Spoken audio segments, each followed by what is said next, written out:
প্রতিবারের মতো চ্যানেল আইয়ের মিউজিক অ্যাওয়ার্ড আগামীকাল অনুষ্ঠিত হতে যাচ্ছে।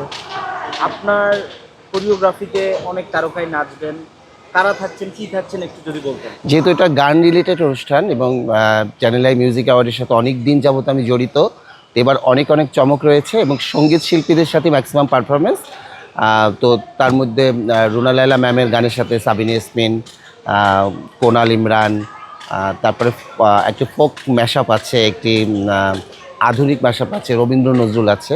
তারই সাথে একটি বড় চমক রয়েছে যে ঐতিহাসিক বেহুলা লক্ষিন্দারের সেই ঘটনা অবলম্বনে একটি নৃত্যনাট্য হবে, যেটার কেন্দ্রীয় চরিত্রে আমাদের প্রিয় অভিনেত্রী অপু বিশ্বাস রয়েছে বেহুলা চরিত্রে, আর লক্ষিন্দান চরিত্রে আদর আজাদকে দেখা যাবে। এবং যেহেতু এখানে মহেস্তানগড় রয়েছে, তো সেক্ষেত্রে বেহুলা লক্ষিন্দারের বাসর ঘর সবাই জানে যে এখানেই রয়েছে, লোকমুখে শোনা যায় এবং আপনারা সেটার স্থাপনাটা অনেকবার দেখেছেন। তো সেক্ষেত্রে আমার মনে এটা একটা অপু বিশ্বাসের বাড়িও যেহেতু বগুড়াতে, আদর আজাদেরও বগুড়াতে, তো এই বগুড়ার মহেস্তানগড়, বগুড়ার অপু বিশ্বাস সব কিছু মিলে একটা ঐতিহাসিক এবং চ্যানেলের এত বড় আয়োজন, নিশ্চয়ই একটা বেহুলা লক্ষিন্দারের এই অংশবিশেষটুকু ইতিহাস হয়ে থাকবে।